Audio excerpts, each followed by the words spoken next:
Okay, so if someone they're applying at the tech are these companies any different than say Home Depot or a major corporation that are these technical companies? But you don't know. That's okay. It's okay. It's okay. To answer your question the way that I think you're asking it, I think I hear if you're asking me if there's what's unique to these interview styles? What's the special secret sauce? Yeah, what is the checklist? What's the real meat and potatoes that I can offer? All right, so I'm here with John Allman in his house. We decided to film at his house. He's so welcoming, so generous. He's got this big screen projector, and he's just been through a host of interviews at some of these companies, and we're here to talk to him about his process, what the process was like, what insights he has, what recommendations he has for you, job seekers. I tend to be pretty good at getting a lot of interviews, but then being the right person for the interview is something that you have to consider. Because you got to remember, these HR people that are interviewing, they're really taking the top 5 or 10 out of hundreds, maybe even thousands of resumes that they see. I'm much better at getting the initial interviews. Yeah. And I think this might be true of everybody, that you can get 10 interviews, but then only like 2 offers. So to get yourself more interviews, there's a couple of tricks that I like to do. And maybe by sharing those, I'm giving away too much. And we can edit this. We might change the nature of the industry. But what you need is a Wordle. And it'd be cool if we put a Wordle up back here in a little bit. What's a Wordle? A Wordle is when you take a body of text. Let's say there's like 800 words in this body of text.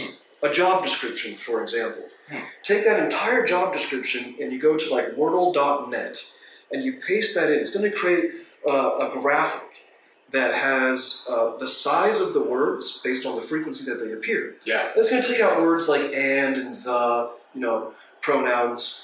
But it's going to keep the stuff that says like service delivery manager. And all of a sudden you're going to see service delivery manager is like one of those bigger words. And what you actually want to do, this is a lot of extra work, but I find in my experience it's worth it, to go in and take about an hour to actually rewrite your resume. And be honest, but modify the description of your work experience and your skills in your past as the same language that's being used in the job description, because those job descriptions... Oh, so you take the job description. Yes. You put it in a Wordle so you get the most common themes. Yes.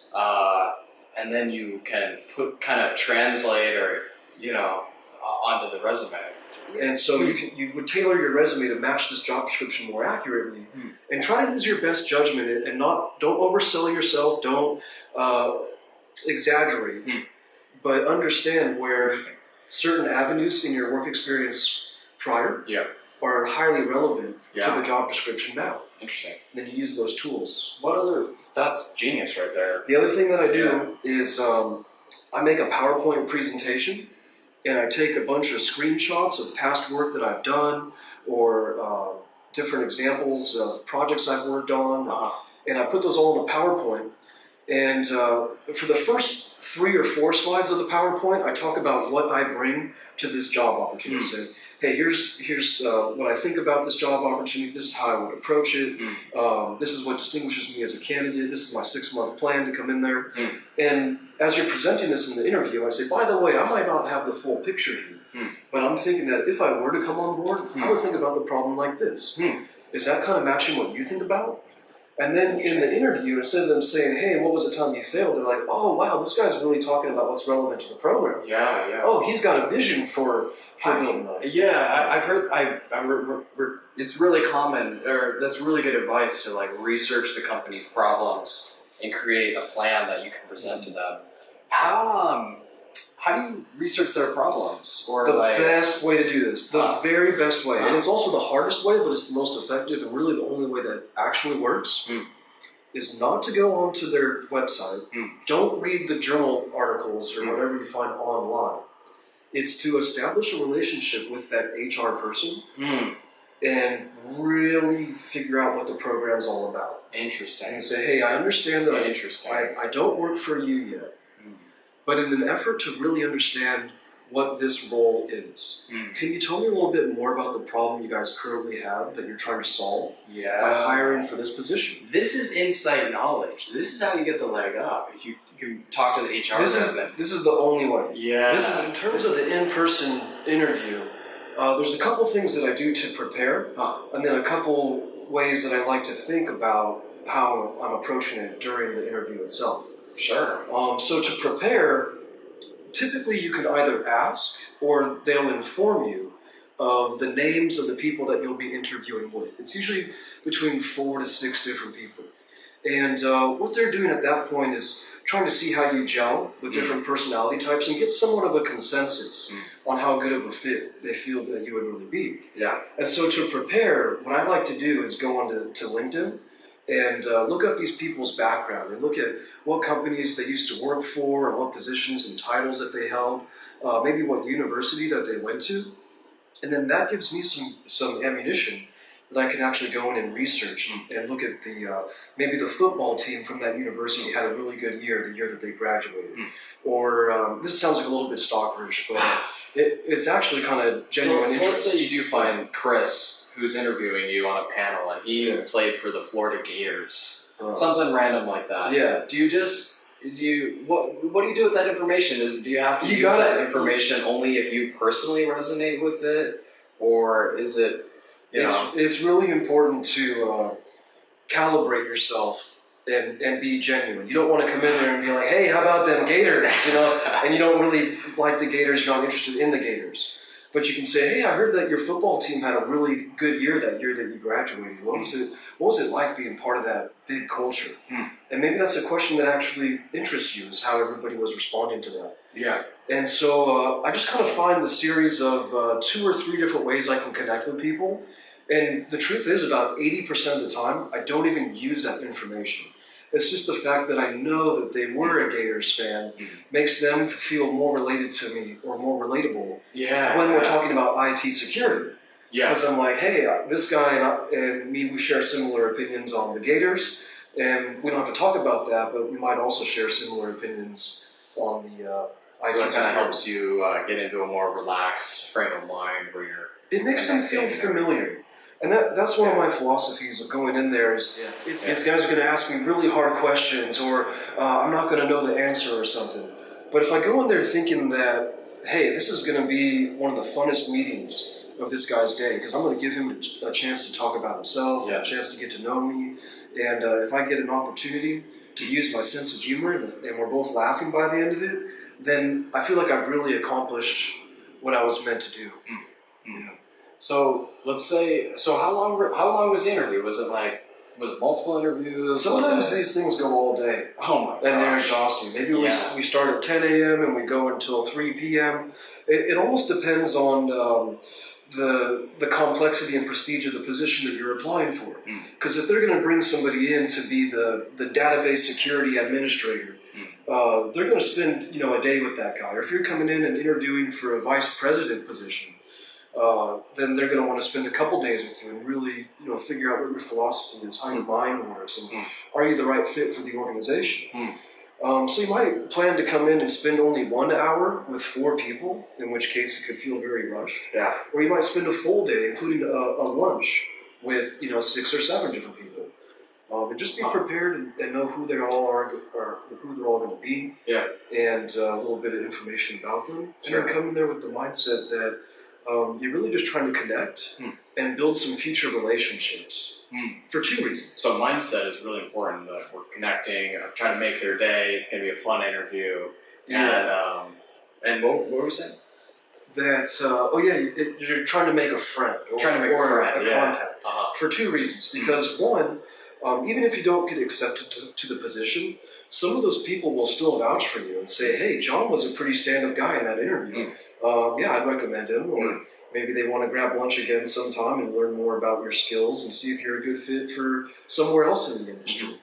But the second really important reason is the reason for going in to make friends is because if you want that job opportunity, the person that they're going to give it to is the one that they felt clicked the best. It's not necessarily who went to the best university or who has the best technical skill. It's oftentimes who they felt was the best fit for the culture. It's like, hey, do I want to really work with this guy if he's going to be a jerk all the time? Yeah. Or it's like, man, that guy Jared was so cool. Like, we'd love to have him back.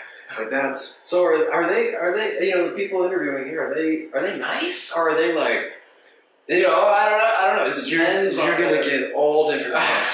And actually, maybe an important question to ask your HR person or whoever you've been corresponding with prior to the interview is to give you a little bit of background on the personality nuances of the different people that you'll be interviewing with.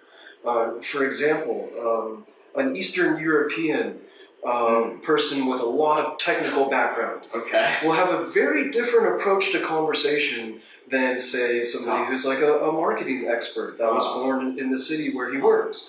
So you need to kind of be prepared for different personality types, and people might be very off-putting. And do you like prepare stories for each personality? Because I see that you're researching the people and maybe their culture and similarities that are genuine. And do you like have set stories that kind of demonstrate strengths? If so, how do you create the stories? That's a totally cool question, because you're giving me ideas now.